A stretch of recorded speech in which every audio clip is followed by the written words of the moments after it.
Bienvenidos a Mirando Lejos. Como siempre vamos a tener un programa muy especial, el presidente del Banco Central del Paraguay, para hablarnos de cómo está el sistema financiero, cómo está la moneda y también cómo va a estar la economía paraguaya, porque el Banco Central pronostica como la proyección de la economía paraguaya, y después con la ministra de Trabajo para saber cómo está la situación laboral en el Paraguay. Habrá unas reformas en el Código Laboral. Pero antes de entrar a los temas de fondo, quisiera dar opiniones sobre algunas cosas. En primer lugar, el gobierno de Santiago Peña es un gobierno que ha llegado, y eso es una cosa que se evidencia, quizás haya sido, sea el gobierno, el presidente electo, que ha llegado al Palacio López y da la impresión de que tiene una agenda para gobernar el Paraguay. Una agenda que está por sobre todas las cosas determinadas por un cúmulo de problemas estructurales que vienen acarreándose de hace varias décadas. La democracia en Paraguay ha sido insensible a la necesidad de reforma económica. Santiago Peña ha tomado como desafío iniciar y dar inicio y dar impulso a todas estas reformas económicas, especialmente que tienen que ver con el ámbito del sector público. En el Paraguay no ha habido una reforma estatal que racionalice el sector público. Por eso nosotros vemos que hay una herencia pesada, pero una herencia que la agravó el gobierno Mario Abdo Benítez, pero no es solamente una herencia que se origina con el gobierno de Mario Abdo Benítez. Es una herencia originada quizás desde los inicios de la transición. Y hay cosas que hay que resolver en el campo económico. Hay que resolver el problema de la caja fiscal, hay que resolver el problema de las pensiones, hay que resolver la deuda con PDVSA, hay que resolver la deuda que tiene la INC, hay que resolver el IPS. El sector público es un territorio dinamitado. En ese sentido es importante tener un presidente de la República que gaste su agenda diaria, su tiempo en atender estas reformas. Estas reformas no van a salir solas porque el sector público va a tener muchos actores dentro del sector público que van a contrarrestar estas mismas reformas. Por más que tengan el respaldo legislativo dentro del sector público, habrán sectores, bolsones del sector público que van a oponerse a estas reformas. El derecho a veto en una democracia tan frágil como la paraguaya la puede ejercer cualquier grupo político o sindical. Por eso es importante que el presidente Santiago Peña se concentre en este trabajo que es arduo, es difícil, las reformas son controvertidas, nunca va a haber unanimidad cuando uno efectúa este tipo de reformas que van a la raíz de la relación entre el mercado y la sociedad y de la sociedad y el Estado. Por lo tanto, nosotros necesitamos ahora un presidente concentrado y un presidente que sepa ser presidente de la República. Aquí no se trata de mantener o criticar la dualidad que puede existir, un poder político en la Junta de Gobierno, una gestión administrativa en el Palacio de López. Nosotros tenemos que hacer que lo real coincida con lo formal del punto de vista institucional. Y necesitamos, para impulsar estas reformas económicas, son necesarias para el país. Históricamente, objetivamente hablando, son necesarias. Nosotros necesitamos que el presidente le dedique todo su tiempo a la ejecución de estas reformas, que no van a ser tan fáciles. Hay ya heridos, un tendal de heridos, por ejemplo, en la fusión entre lo que era la SET y aduana. Pero aparte hay otras reformas que son muy necesarias que se tienen que realizar y que no sabemos si la elaboración legislativa es perfecta, y eso, aparte de que quizás no sean perfectas la ingeniería legislativa, por otro lado puede ser que su implementación desde el punto de vista político sean muy dificultosas. Por eso es que es de fundamental importancia un presidente de la República concentrado en las tareas de gobierno y no tanto un presidente de la República que quiera desempeñar un rol a nivel internacional. El Paraguay es un país pequeño, algunos será un país pequeño, tiene o no tiene la posibilidad de tener una política exterior, tiene la posibilidad de tener política exterior y debe tener política exterior. Nosotros tenemos un canciller que creo que es muy bueno. Rubén Lescano es un hombre que conoce el mundo económico, conoce el mundo de la política y conoce el mundo de la diplomacia. Pero creo que a nivel internacional el presidente de la República está más preocupado en la alta política, que sería la política exterior, y no en la baja política, que sería la política doméstica. Y a mí me parece que en los primeros 6 meses un presidente de la República se tiene que preocupar de la política doméstica, de la baja política, y no de la alta política. Por lo demás, Paraguay es un país muy pequeño. Nosotros no podemos tener ni hablar de que vamos a resurgir. Nosotros tenemos que consolidar un país, una democracia de mercado con responsabilidad social, en donde todos los paraguayos vivamos mejor. Estamos determinados por nuestra geografía, hemos sido arrojados a una zona geográfica del mundo, al lado de 2 gigantes, uno llamado, si es que se ponen las cosas en orden, Brasil, una potencia mundial, y la Argentina, un país hoy con muchos problemas. Creo que el presidente de la República de Naciones Unidas ha repetido su discurso del 15 de agosto. Y es un discurso que me parece que nos aparta de los objetivos centrales que tiene que tener la política exterior paraguaya. Creo que el eje, buscar un eje Estados Unidos-Israel, me parece que es equivocado. Lo hemos dicho en su momento, Jerusalén con una embajada paraguaya no es positivo para el Paraguay. No es positivo para el Paraguay trasladar la embajada a Jerusalén. Pero ya es una decisión tomada que nosotros la desaprobamos.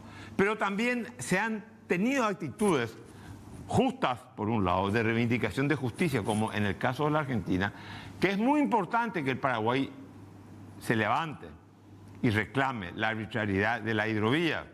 Pero creo que lo tiene que hacer a través de mecanismos democráticos, porque un bloqueo argentino puede significar un gran retroceso para el Paraguay. Y tampoco creamos que porque gana Milei o porque gana la señora Bullrich esto se acaba. Esto no es solamente un problema del gobierno de Massa. Creo que hemos tenido varios fallos a nivel de política internacional. Hemos irritado la relación con la Comunidad Europea al rechazar un proyecto que ya estaba en ejecución, un tratado entre la Comunidad Europea y Paraguay, que ahora al final lo vamos a terminar aceptando con una supuesta adenda que es totalmente improcedente. Se va a aceptar eso. Segundo lugar, yo soy amigo de Taiwán y creo que Paraguay tiene que conservar la relación con Taiwán. Pero nosotros no tenemos que estar repitiendo permanentemente la relación con Taiwán, porque si no, lo contrario. Tenemos enfrente a los europeos que ya dicen no respetan un contrato. Le tenemos a los rusos, que lo estamos tratando de invasores y estamos haciendo una analogía con la guerra de la Triple Alianza. Por suerte, Beto Velar va a ir a Rusia. Espero que pueda pulir esta relación que está. Si hablamos de Taiwán, China continental se enoja con nosotros. Y de hecho tenemos una relación muy complicada con la Argentina ahora y tenemos una relación muy complicada con los Estados Unidos de Norteamérica. Que puede ser que se alivie. Esto pueda aliviarse. Si es verdad, como dicen algunos, que el embajador americano tiene los días contados en el Paraguay. Si el embajador americano no tiene los días contados en el Paraguay, quiere decir que la relación con Estados Unidos también seguirá siendo una relación tensa. Por eso, que el presidente de la República, Santiago Peña, que es un hombre inteligente y le deseamos suerte, se dedica a los asuntos domésticos ahora. Y una vez consolidados los asuntos domésticos, que en todo caso dicte cátedra a nivel internacional. Pero primero, atender lo local y luego atender lo global. Enseguida estamos con el presidente del Banco Central del Paraguay.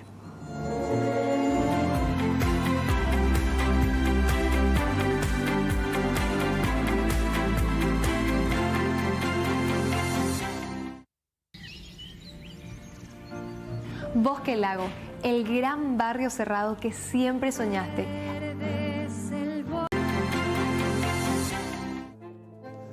Bueno, seguimos con Carlos Caballo. Carlos, ¿cómo estás? Presidente, ¿cómo está? Un placer de tenerte mirando lejos. Un placer, Carlos, estar acá en tu programa. Y bueno, abierto a conversar contigo. Tenemos material sobre el presidente del BCP, me dicen. ¿Será posible que veamos? Carlos Carvalho Spalding es economista de profesión, graduado de la Universidad Estatal de Campinas en Brasil, con especialidades en macroeconomía e integración regional, más un masterado en macroeconomía aplicada y un doctorado en economía. Su carrera profesional se remarca con cargos como ministro de Economía, asesor económico en el Mercosur, consultor en el Banco Interamericano de Desarrollo, presidente de la Asociación de Bancos y Financieras Paraguayas y miembro de la Junta Directiva del Banco Central del Paraguay, entidad donde actualmente funge como presidente. Bueno, por lo visto tenés un currículum. Yo no sabía que tu currículum era tan amplio, che. ¿Tenés doctorado hecho en dónde?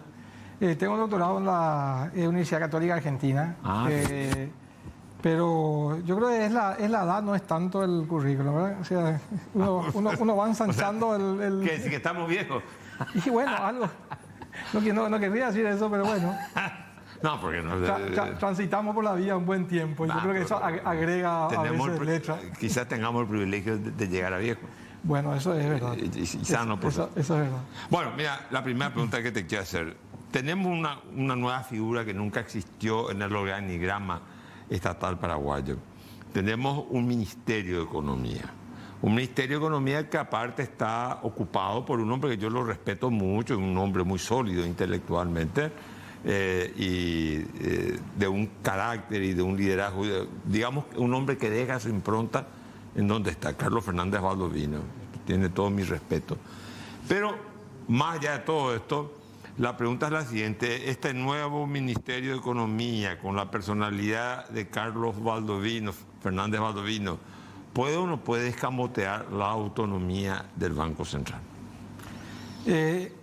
Yo no tengo dudas de que no va a ocurrir eso, por varios motivos. Yo creo que en primer lugar el Banco Central es una institución sólida, es un pilar, digamos, de la institucionalidad económica del país. Y no solamente porque se haya elaborado, digamos, todo un compendio normativo, digamos, adecuado para preservar la autonomía del Banco Central. De hecho, la Constitución Nacional prohíbe que el Banco Central le preste al Ministerio de Economía, al Ministerio de Hacienda en su momento. Sino que también, al más puro estilo anglosajón, yo creo que en el Banco Central se ha ejercido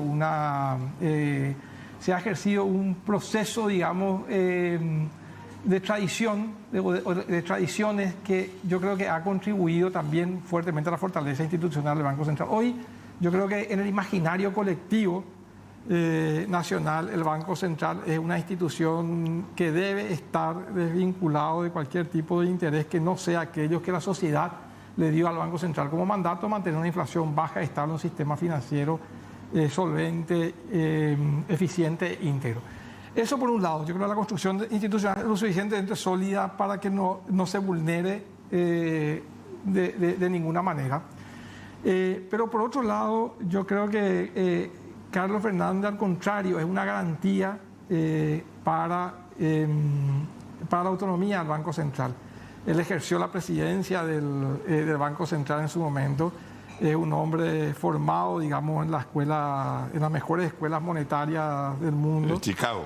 Chicago tiene internalizado, digamos, la importancia de tener un Banco Central que no solamente sea autónomo en los papeles, sino que ejerza de manera efectiva, digamos, la autonomía. Y no solamente eso, voy a contar una anécdota que me tocó vivir a mí, digamos, en su momento, que el mismo presidente de la República contó, digamos, públicamente, pero creo que define de alguna manera el pensamiento de Carlos Fernández. Cuando Santiago Peña pasó del Banco Central, siendo miembro del directorio, al ejercer el cargo de ministro de Hacienda, él le pidió, yo estaba como miembro del directorio del Banco Central en ese momento, por eso puedo dar fe, digamos, de esa anécdota. Le pidió al Banco Central, al directorio del Banco Central, participar como oyente del Comité de Política Monetaria. El Comité de Política Monetaria es una instancia muy rica de debate, digamos, sobre temas económicos muy amplios. Uno mira la economía mundial, mira la economía doméstica, discute las políticas, discute los modelos de proyección, Entonces, para alguien que quiere estar, digamos, empapado de todos los temas económicos en general y de política económica, ese es el mejor lugar para estar. Entonces, el ministro de Hacienda le pidió, digamos, participar como oyente, simplemente para estar de alguna manera siempre muy actualizado sobre estos temas. Y el directorio del Banco Central, en la cabeza de Carlos Fernández, le dijo, no, esta es una instancia del BCP, esta es una instancia donde se discute de alguna manera política monetaria, y si bien no va a hacer ningún daño, digamos, el hecho de que alguien participe como oyente, hay que ser extremo cuando se trata, digamos, de la imagen institucional, de transmitir una imagen institucional de independencia. Entonces yo no tengo ningún temor en ese sentido. Fantástico. Decime una cosa, nosotros tuvimos crisis financieras recurrentes, sí, de diferentes orígenes. La del 95 porque había un sistema formal y un sistema financiero en negro. La del 97 con la caída del Banco Unión, después 2001 Banco Alemán, también muy contextualizada dentro de la región, devaluación del real, Argentina sabe la convertibilidad. ¿Qué sólido está el sistema hoy en día? Si hace un par de años tuvimos una financiera que salió del sistema que era 0,50% de la captación del ahorro y al final del fondo de garantía costó más o cerca de 20 millones de dólares. Sí, a ver, ahí, Carlos, hay que remontarse a la década de los 90. Hay que remontarse antes de la década de los 90. Paraguay, de alguna forma, inició un proceso de liberalización financiera en el marco del consenso de Washington, allá por inicio de los 90, digamos. Y fue un proceso de liberalización de una economía que tenía una intervención en los mercados que generaba algunos incentivos perversos, digamos, los típicos sistemas financieros, riesgo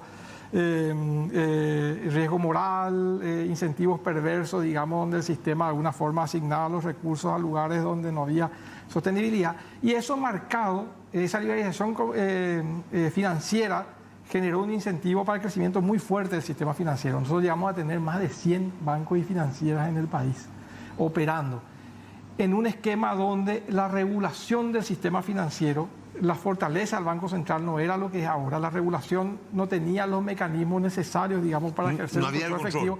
Y no había supervisión y no había un marco regulatorio adecuado, digamos, por ese sentido.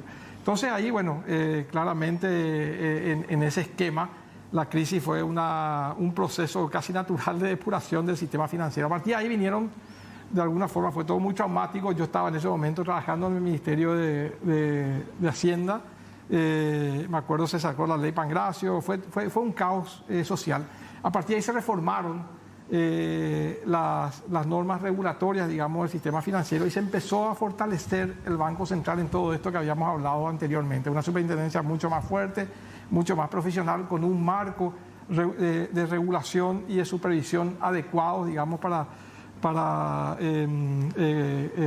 ejercer, digamos, el proceso de supervisión en el sistema financiero, un banco central autónomo, etcétera. Y yo creo que a partir de ahí el sistema financiero comenzó a solidificarse, sobre todo en el marco de una transmisión, digamos, que hubo incluso desde el Banco Central hacia el sistema financiero, que el sistema financiero tenía que ser un conocedor de los riesgos que enfrentaba en el mercado y tenía que tener los mitigantes necesarios para enfrentar, digamos, esos riesgos. Básicamente eso en los estándares, digamos, más rigurosos de supervisión bancaria, de Basilea III, etc.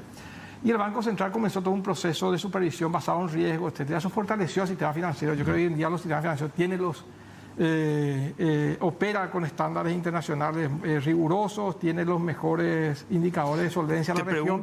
Y el tema de la crisis, yo creo que nosotros las crisis no nos vamos a liberar del sistema financiero, es natural eso. Estados Unidos tiene caída de banco todo el tiempo.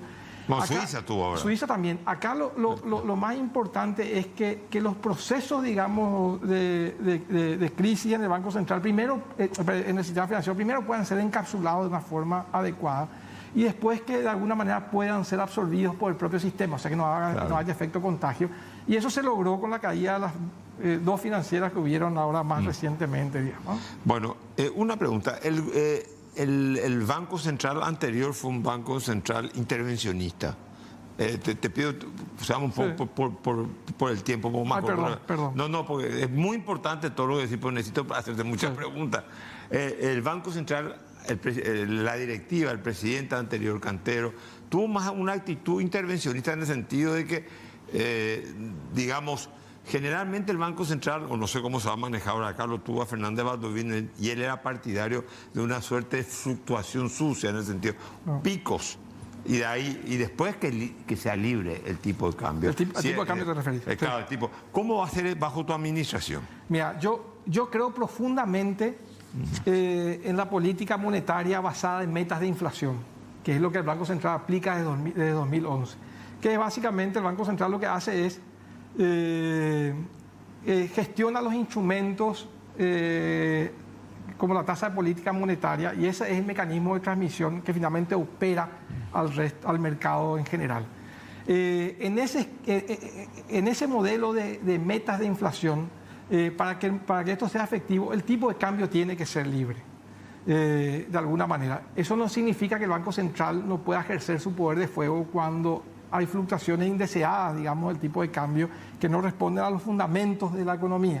Entonces ahí sí, el Banco Central, muchos le llaman especulación, lo que sea. Permíteme, es importante lo que decía, o sea, sí.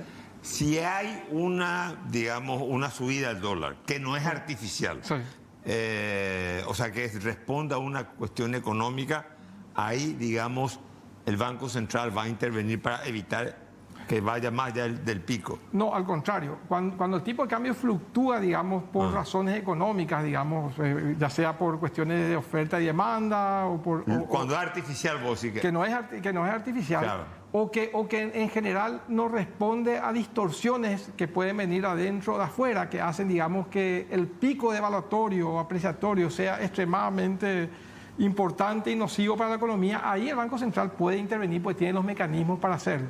Pero la señal tiene que ser básicamente, la señal del mercado tiene que ser que este es un precio libre de la economía, al igual que son los precios de los bienes, este es el precio en activo, al igual que es la tasa de interés, etcétera. Entonces, el Banco Central no debería intervenir aquellos movimientos que responden a fundamentos de la economía, básicamente.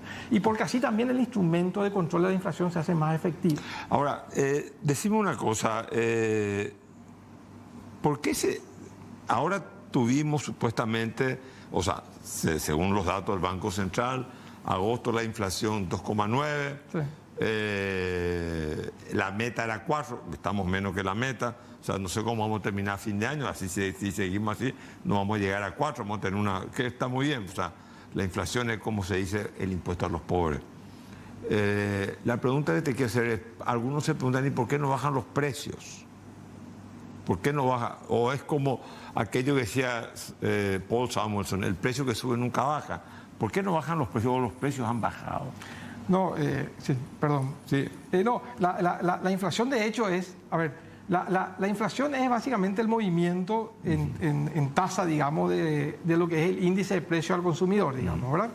El índice de precio al consumidor es una canasta de bienes de la economía que es un promedio ponderado, digamos, de la canasta representativa del ciudadano paraguayo. O sea, una canasta representativa promedio a veces no representa a nadie en particular, pero al mismo tiempo no representa a todos, digamos. Entonces, dentro de esa canasta de bienes hay precios que bajan mucho, hay precios que suben, hay otros precios que se mantienen. O sea, en términos generales, que la inflación caiga significa que la mayoría de esos precios en promedio han caído, o algunos precios han caído en proporción mayor a lo que otros precios han aumentado en general, ¿verdad? Entonces, por eso es que mucha gente dice, bueno, yo me voy al supermercado y no veo la inflación. Y bueno, porque capaz que va a comprar algunos bienes que en realidad sus precios no han caído demasiado, pero hay otros precios que sí han caído, por ejemplo, y bueno, en general eso es básicamente el motivo por el cual finalmente la inflación es una canasta que nos representa a todo, pero a nadie en particular. La letra de regulación monetaria emite el Banco Central para sacar dinero del sistema. ¿Quién paga las tasas de las letras de regulación monetaria. O sea, vos tomás dinero del sistema, o sea, digamos, tomás un préstamo o le sacás dinero al sistema y le decís al banco, yo te voy a pagar, ahora es 8, bajó, la tasa bajó de 8.50, 8.20, está en 8 creo, ¿verdad? La tasa política monetaria está en 8, sí, correcto. Bueno, entonces, ¿quién paga esa tasa? Esa tasa la paga el Banco Central, porque el instrumento... ¿Y cómo la paga? El instrumento de regulación... ¿Está presupuestado? Sí, no claro. te pregunto para que la gente... Sí, no, claro. Pero no está en el presupuesto. Sí, está presupuestado de alguna forma. O sea, a ver, está dentro del presupuesto monetario. ¿Por qué? Sí, la pregunta, pues yo me acuerdo que tuvimos un debate. Ese presupuesto monetario no está en el presupuesto general de gasto de la nación. No, ese es el presupuesto monetario del Banco Central. Pero no está en el presupuesto. No, porque... Entonces la pregunta es, ¿de dónde se paga? ¿De reservas o se emite? Porque el Banco Central tiene, digamos, activos y pasivos. Entonces, los activos y pasivos rinden de alguna manera. Los activos del Banco Central rinden, digamos, una tasa de interés. El Banco Central también recauda de alguna manera el señoriaje por emisión monetaria, básicamente. Bueno, eso de alguna manera más que compensa el pago por señoriaje y también por las tasas que se pagan por las reservas. Exacto, exacto. O sea, digamos, de alguna manera, la tasa de letra de regulación se paga con reservas. Se paga con reservas, pero las letras de regulación monetaria no son un instrumento financiero, digamos, sino que son un instrumento de, justamente, letras de regulación monetaria, letras básicamente, instrumentos que usa el Banco Central para controlar la liquidez del sistema. Claro. Y permitir, digamos, que su política monetaria sea efectiva, ¿no? Ahora, esa política monetaria que sustrae dinero de los bancos, principalmente, pues son los bancos los que compran, no compite contra los sectores tomadores de crédito de la economía. Por ejemplo, la industria, por ejemplo, el comercio, por ejemplo, los prestadores de servicios. Pues yo, banco, le presto al Banco Central en vez de prestarle a un cliente que a la larga puede tener algún problema. A ver, yo creo ¿No encarece el crédito a los tomadores de crédito? No necesariamente, porque las letras de regulación monetaria o las tasas que se pagan a la letra de regulación monetaria también responden de alguna manera a la política monetaria del Banco Central. Entonces, ahora, por ejemplo, lo que tenemos es una tasa de letra de regulación monetaria invertida. Digamos, los instrumentos más a largo plazo están pagando tasas de interés más bajas, pues el mercado ya internalizó de alguna forma que hay una política de convergencia, digamos, en términos de política monetaria. Y lo que hacen los bancos de alguna manera es cuando invierten en letras de regulación monetaria, invierten en instrumentos del tesoro público también, ¿verdad? Bonos del tesoro, lo que sea, de alguna manera también tiene que ver con una política de diversificación de cartera, digamos, y de administración de riesgo, digamos. Entonces, yo diría que no compite de ninguna manera y que la administración correcta de la política monetaria del Banco Central y de la liquidez de los mercados, por el contrario, lo que favorece es de alguna manera la predecibilidad en términos del crédito, porque si el Banco Central es exitoso en su política monetaria y de alguna manera ancla las expectativas de los agentes en el horizonte de política monetaria, si la gente cree, digamos, que la meta del Banco Central se va a cumplir a largo plazo, eso de alguna manera también te da previsibilidad en los negocios, digamos. O sea, tu expectativa de inflación está anclada, digamos, al Banco Central. La inflación se dispara por el precio del petróleo debido a la invasión rusa a Ucrania, o por el déficit fiscal. Bueno, a ver, ahí te diré que ambos motivos pueden ser disparadores de la inflación. En el post-pandemia lo que tuvimos es básicamente una recuperación importante de la demanda cuando se abrió, digamos, la economía de vuelta, pero tuvimos todos estos problemas de la logística internacional, etcétera, que afectaron la oferta. Entonces ahí hubo un desequilibrio entre oferta y demanda que impactó, digamos, los precios en todo el mundo. Ese tipo de desequilibrios, de alguna manera, generan un proceso inflacionario, bueno, y ahí también todo el tema del aumento del precio del petróleo, de los commodities en general, etcétera. Eso genera un impacto sobre la inflación, pero es un impacto transitorio sobre la inflación, que una vez que esos precios vuelven a sus niveles normales, la inflación también va convergiendo. Lo que pasa es que si uno no hace política monetaria activa en ese caso, parte de esa transitoriedad se puede convertir en algo más permanente y por lo tanto hay un rol para la política monetaria ahí también, en la medida que no afecte expectativas. Ese es un problema. Ahora, el tema del déficit fiscal y sobre todo un déficit fiscal crónico, eso puede afectar la inflación de una manera descontrolada en la medida que el Banco Central actúe, digamos, como financiador del fisco. Se me va el tiempo. O sea, el Banco Central no puede financiar el déficit paraguayo. No. Le da un préstamo temporal según la Constitución, que tiene que pagar antes de fin de año. Exacto. Te quiero hacer una pregunta. Me hablaste de un presupuesto paralelo monetario que existe en el Banco Central. El debate una vez fue que querían incorporarlo en el presupuesto. La pregunta es la siguiente. En ese presupuesto monetario, ¿cuánto se prevé? ¿Cuánto cuestan las letras de regulación monetaria? ¿Cuánto está previsto en el presupuesto? Te debo esa información, te debo y te la voy a pasar. Pero ahí hay una cosa importante. ¿Por qué ese presupuesto no puede tener un tope?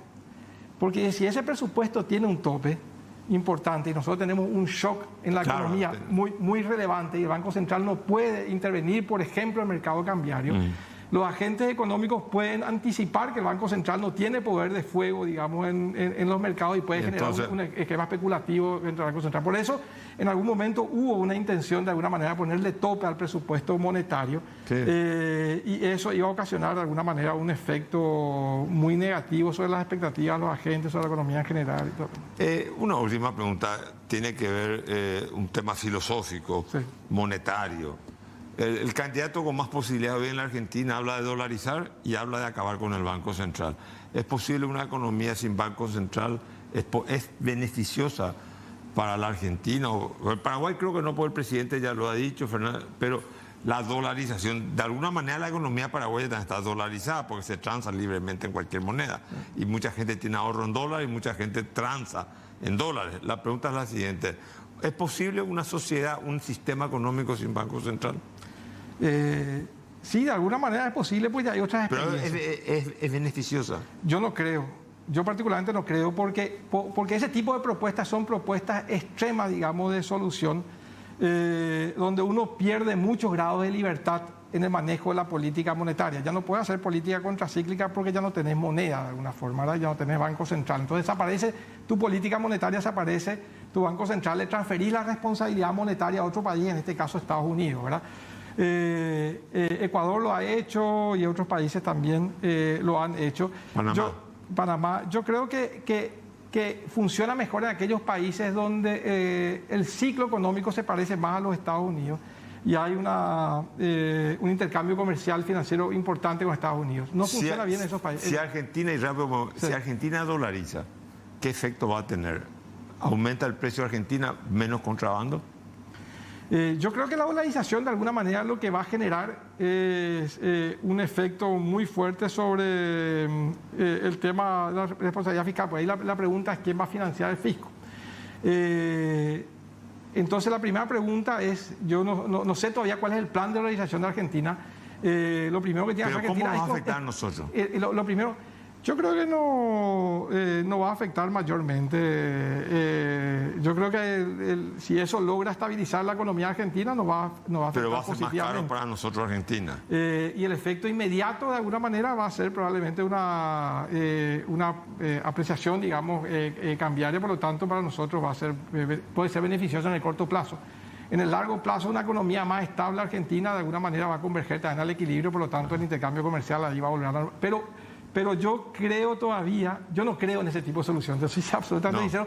Hace falta un programa para hablar probablemente del tema, pero me parece que son medidas extremas que no resuelven el origen o la raíz del problema. La raíz del problema en Argentina y en otros países que tuvieron hiperinflación es un descontrol fiscal. Entonces, si no se soluciona eso, difícilmente uno puede solucionar de otra manera el problema. Muchísimas gracias, presidente Carlos Carvalho. Muy buena, pero la verdad necesitamos un programa entero para discutir estos temas a más profundidad. Después de la pausa está la ministra de Trabajo con nosotros.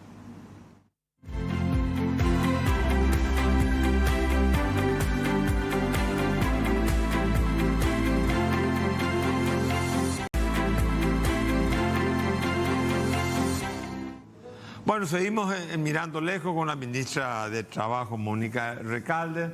Mónica, ¿cómo estás, ministra? Muy buenas noches, Carlos. Un gusto estar aquí contigo y con toda la teleaudiencia. Bueno, tenemos un pequeño material para saber quién es Mónica Recalde, ministra de Trabajo.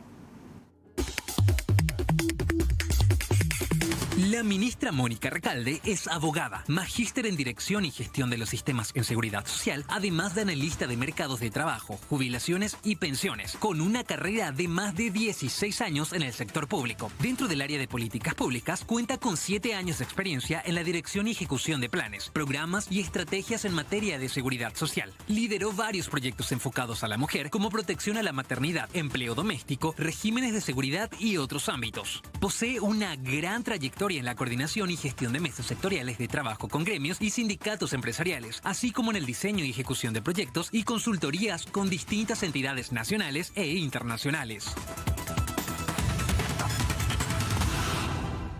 Bueno, Mónica, decime, ¿qué tal te sentís? Creo, si no estoy equivocado, no, ya hubieron mujeres hubo mujeres que fueron ministra de Trabajo, ¿verdad?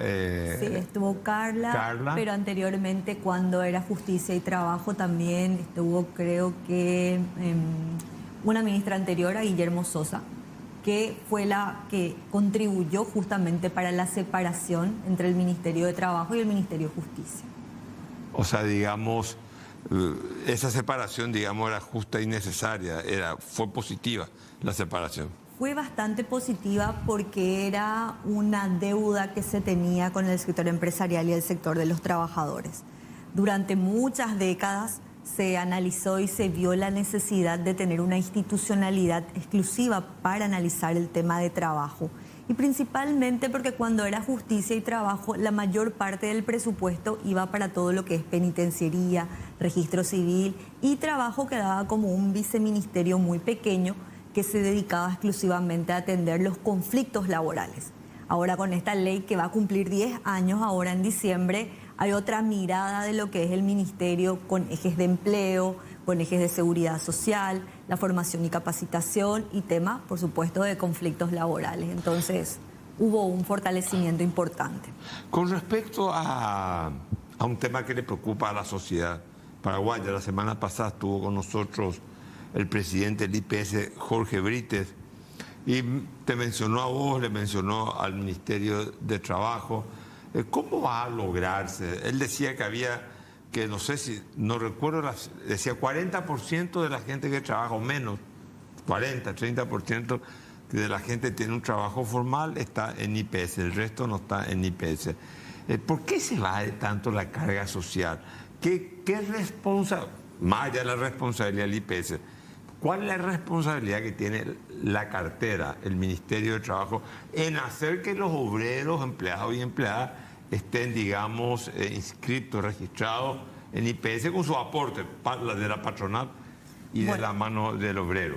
Sí, primeramente hay que entender, ¿verdad?, que cómo está constituida la estructura de nuestro mercado laboral.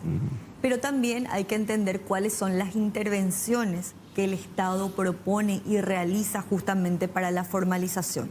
Nosotros hemos trabajado, como en mi rol de Directora General de Seguridad Social, muchos años con el IPS a través de intervenciones para la formalización del empleo, y ahí hemos visto que la falta de control, los incentivos, las normas laborales y también el mercado laboral subterráneo, en el cual forma parte un montón de componentes, como lo que es todo el tema de contrabando, todo lo que tenga que ver con la constitución de las micro y pequeñas empresas que necesitan otra mirada de política pública, hacen que este espectro de informalidad en nuestro mercado sea realmente muy amplio.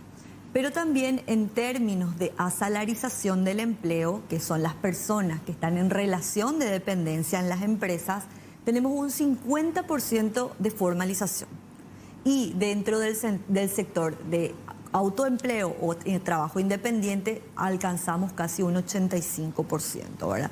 Ahí hay intervenciones que se están trabajando. Por una parte, todo lo que tenga que ver con IPS, vamos a volver a relanzar lo que es la estrategia de formalización.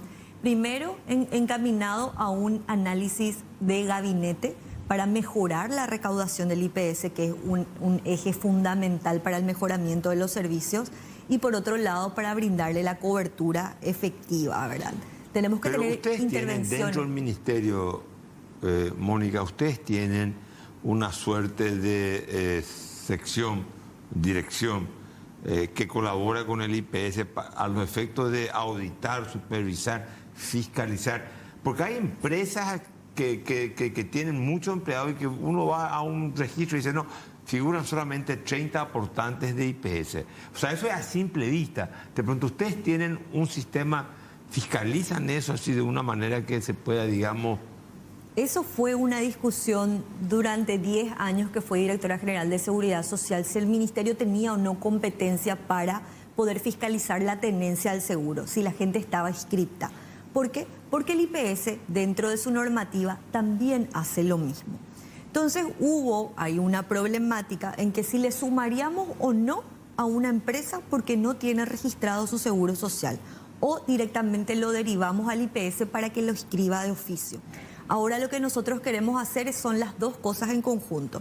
El ministerio tiene toda una serie de normativas laborales para poder multar y sancionar a las empresas, pero el tema de seguridad social no estaba ahí como un ítem que se podía llevar para poder ir a lo judicial, o ahora con esta nueva ley de la 55-56, por ejemplo, ya hubo un caso de penal porque está sancionado la evasión y la retención del 9% y el no pago a la seguridad social como un delito. Entonces hubo el primer caso donde tuvo una sentencia, un dueño de una empresa que tuvo una pena de 5 años por la evasión al seguro social. O sea, eso está penalizado. Y esto nos da un poco también de mecanismos más efectivos de control para que el empresario no retenga el 9% y no aporte, evada. Y la gente se queda sin cobertura, años de jubilación que no puede efectivamente después cobrar cuando llegue a la edad, y una serie de cuestiones de salud y seguridad ocupacional, reposos y todo eso. O sea, digamos, van a acentuar en la necesidad de que la gente, el empresario, le inscriba al obrero en IPS. O sea, la idea de Jorge Brite, el presidente del IPS, de doblar, ¿no? 60% está afuera. Tenemos que, porque el IPS tiene muchas deudas, o sea, tenemos que incorporar a esa gente. O sea, ustedes van a hacer un esfuerzo compartido con el IPS. Están decididos a priorizar esa necesidad. Tenemos que priorizar esa necesidad, pero a la vez hay que mejorar los servicios. Porque nosotros, si bien la seguridad social es obligatoria por Constitución Nacional, el artículo 95 no le da la opción a una persona si puede estar voluntariamente o no. Es la obligación inscribirla. Ahora, esa obligatoriedad tiene que ir compensada con una mejor atención, mejores beneficios, todo lo que tiene que ver con la cobertura, la prestación económica a tiempo real cuando necesita el trabajador. Entonces es una conjunción de hechos, porque tenemos que tener incentivos también para formalizar. Si nosotros no logramos que ambas cuestiones se conjuguen dentro de una política, entonces vamos a tener siempre personas que consideren al Seguro Social, no, yo no quiero estar en el IPS, prefiero cobrar nomás todo mi salario y tener un seguro privado. Eso ocurre en la realidad y tenemos que ser conscientes de que eso también tenemos que atacar. ¿Cuánta gente, cuántos jóvenes paraguayos, hombres y mujeres, se incorporan anualmente al mercado laboral? ¿Cuántos son? ¿80.000, 200.000? Siempre se escuchan cifras que no, hay veces son muy grandes las cifras. ¿Cuánto es que anualmente hay 80.000, 90.000 jóvenes que dicen busco trabajo? Bueno, tenemos nosotros una presión demográfica. ¿A qué le llamamos presión demográfica? A la gente de 18 años que pasa a la edad activa, a la edad donde puede efectivamente ingresar al mercado. Y ahí tenemos alrededor de 99.000 personas al año que ejercen esa presión dentro del mercado de trabajo y que van a empezar a buscar empleo. Dentro de ese 100%, de los 99.000, aproximadamente 66.000 ingresan al mercado laboral. Y tenemos una población que pasa la inactividad, que no trabaja, no estudia, que estudia o está haciendo tareas de cuidado, ¿verdad? Que no se dedica a la actividad laboral, alrededor de 25.000 personas. Y un porcentaje mucho más pequeño que entró al mercado, que busca trabajo pero no encuentra, que pasa a formar parte de los desocupados. Entonces esa presión demográfica hace que cada año tengamos más personas dentro de la estructura de la población económicamente activa y que necesitamos nosotros crear más puestos de trabajo, como es la política que está dentro de los ejes centrales de este gobierno, que es la creación de 500.000 puestos de trabajo para dar satisfacción a esa demanda. ¿Y te parece que es posible crear 500.000 puestos de trabajo en 5 años? Y de acuerdo, nosotros ya tenemos evidencias, porque comúnmente se generan estudios y diagnósticos donde se ha demostrado que Paraguay ha llegado a tener casi 80.000 empleos al año. Han creado. ¿Qué tipos de empleos? ¿Formales o precarios? Y tenemos acá dos categorías, el empleo asalariado y el empleo por cuenta propia, que son los emprendedores o la gente que trabaja como independiente. En total más o menos 80.000 en promedio. Hubo un crecimiento bastante importante en los últimos 10 años que nos dan indicios de que si ponemos mayor esfuerzo en el tema de las inversiones, de la expansión económica, del manejo territorial y del apoyo a todo lo que es la cadena de valor de ciertos sectores económicos, podemos duplicar y generar muchos más puestos de trabajo de los que se venían haciendo, que es un crecimiento natural que tiene el mercado. Entonces, ese crecimiento natural nosotros con pequeñas intervenciones de política, como el presidente, como ustedes todos vieron, estuvo en Estados Unidos hablando con un montón de empresarios interesados, o también las intervenciones con empresas locales que quieren expandirse, pero que necesitan mano de obra calificada para poder tener efectivamente ese empleo y la productividad que necesitan. Necesitamos intervención, ambas partes. Ahora, algunos dicen que nos estamos quitando provecho del bono demográfico. Al final no sabemos, primero estamos confundidos cuál es el censo que vale y cuál es el que no vale, el anterior o el nuevo. Ahora somos menos que en el 2012, no sabemos estamos en el limbo, como dirían. Estamos en el limbo, pero la pregunta que te quiero hacer es, ¿estamos aprovechando esa mayoría, esa cantidad de 99.000 jóvenes que se deben incorporar anualmente al mercado laboral? Esa gente está siendo aprovechada, se están constituyendo en una mano de obra calificada, en consumidores calificados, en ciudadanos. ¿Existe esa posibilidad o es que van todo al trabajo precario, a la economía en la sombra, a la economía en paralelo, al contrabando, al delito, al consumo de drogas? Porque se habla de muchas de esas cosas también. Exactamente, ahí lo que tenemos que diferenciar es en qué estrato vamos a hacer el análisis. El estrato del aprovechamiento del bono demográfico está entre los más altos ingresos de las familias de clase media para arriba, que son las personas que van al trabajo, que tienen una educación formal, ¿verdad?, que le permite la secundaria ingresar más rápidamente, los que acceden a las universidades, y después tenemos el nivel de clase media para abajo, donde sí necesitan mayor incentivo. Y esos son los empleos de baja cualificación que todavía no está aprovechado en su totalidad. ¿Por qué? Porque necesitan un refuerzo de educación para el trabajo. Cuando nosotros observamos nuestros buscadores de empleo, ¿verdad?, el Ministerio de Trabajo tiene una bolsa de empleo que tiene aproximadamente 52.000 personas buscadores de empleo al año, y vemos cuáles son las experiencias, cómo podemos aprovechar eso. Sobre el punto. Sí. 52.000 personas en una bolsa, sí, van ciudadanos jóvenes paraguayos, van al Ministerio de Trabajo, le dicen, ministra, buscamos un trabajo. Sí. Así. Ahora, en enero empieza con 52.000. ¿Cómo termina en diciembre de un año? ¿Los 52.000 consiguieron un trabajo o 30.000 nomás? Realmente, dependiendo de la oferta de las vacancias. Nosotros tenemos por lado la demanda y lado de la oferta. Lo que hacemos es vincular esto con el ofrecimiento de las empresas que nos dan sus vacancias. Alrededor de 300 vacancias tenemos semanales actualmente, y eso colocamos dentro del mercado. Nosotros hacemos un seguimiento por el registro del IPS y vemos quién entra, quién no entra. Y ahí el problema no es que el joven que no consiguen los que se presentan. El problema, Carlos, es cuánto duran en su empleo. Y ahí tenemos un problema de retención.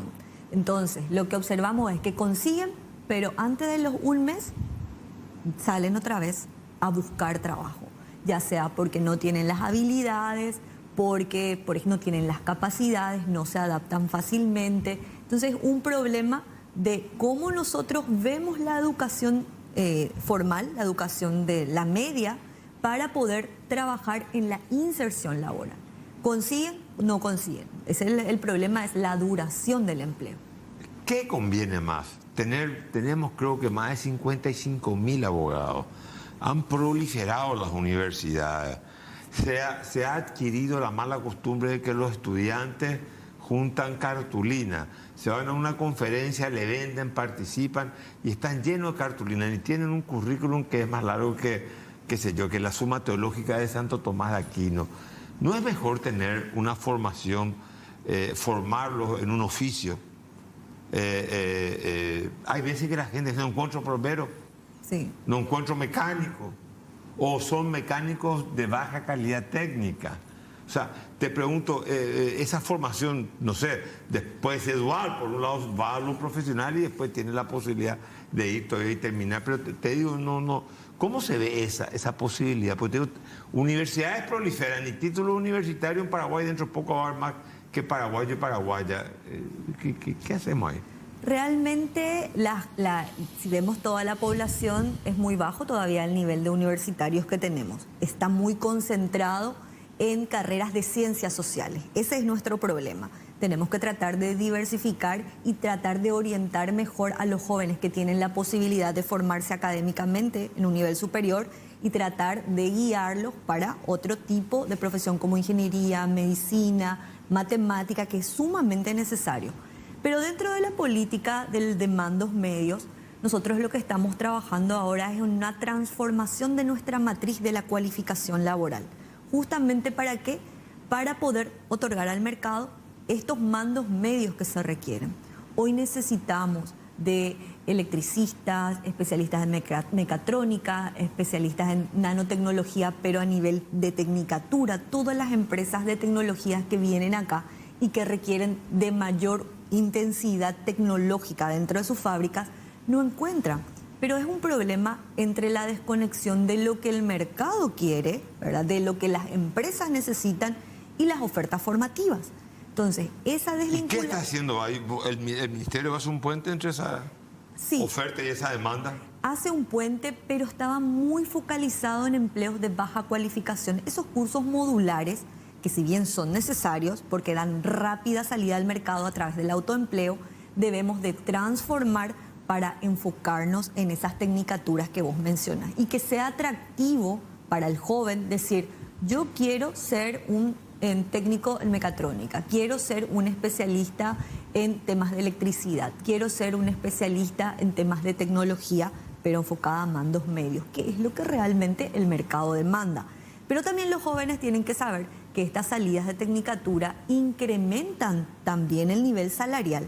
No es que uno entra, ¿verdad? Si tiene baja cualificación, tiene un nivel salarial o de ingresos más estable que si uno va escalando dentro de lo que es la cualificación para este tipo de mandos medios. Decime una cosa, mañana o pasado, el miércoles, se trata en la Cámara de Diputados una ley de acoso sexual que modifica el Código Laboral y modifica al mismo tiempo la ley del funcionariado público en un proceso en donde el Estado está haciendo una reorganización administrativa de recursos humanos. No sé si tuviste tiempo de poder ojear esa ley. ¿Cuál es tu opinión al respecto? Bueno, hoy llegó al Ministerio de Trabajo la consulta con respecto al proyecto de acoso y de violencia laboral. Pero es importante saber que nosotros tenemos una ley, la 5777, que es contra todo tipo de violencia y discriminación contra la mujer, una ley de protección integral, que ya tiene ejes con respecto a acoso, mobbing, violencia y que ya existen protocolos tanto en el sector público como en el sector privado. Lo que nosotros observamos es que este tipo de ley, que es muy sensible y que está también vinculado con el convenio de la OIT, del convenio 190, merecen una discusión mucho más amplia a nivel ejecutivo, pero también a nivel empresarial y con los trabajadores para que ellos también conozcan cuáles son las consecuencias. Pero no solamente eso, aparte de ser una ley que pone algunas definiciones, ¿verdad?, no está muy bien estrechamente vinculado con lo que dice el convenio 190, también establece cuestiones procedimentales que hoy ya existen. Nosotros tenemos una oficina de atención contra la violencia, mobbing y acoso. Entonces, esa parte procedimental yo creo que debería ser mejor analizada. O sea, digamos, estarías por el rechazo a la ley. estaríamos por el mejoramiento o el estudio de la ley. Estudiar bien, pero siempre en el marco del diálogo social. Nosotros tenemos que discutir este tipo de cosas. Tengo 10 segundos. Sí. La estabilidad laboral, mucha gente cree que es un incentivo perverso en el sentido que los empresarios, para no tener que no adquieran a los 10 años, acaban con la relación laboral. ¿Qué opinas al respecto? Que es un tema, así como el del acoso, que merece ser debatido en una amplia mesa con los sectores afectados. Tenemos que reconocer que existen derechos largamente anhelados, pero también tenemos que reconocer la realidad de nuestro mercado de trabajo. Por lo tanto, la realidad y la reivindicación de los derechos son cuestiones sensibles también, que tenemos que, como sociedad y como sector empresarial y trabajador, tener una discusión seria, madura y afrontar los desafíos que se vienen. Entonces, el Ministerio de Trabajo, por supuesto, va a brindar ese espacio. Bueno, Mónica Recalde, muchísimas gracias por aceptar la invitación y fue una hermosa entrevista. Muchas gracias. Muchísimas gracias, Carlos. No.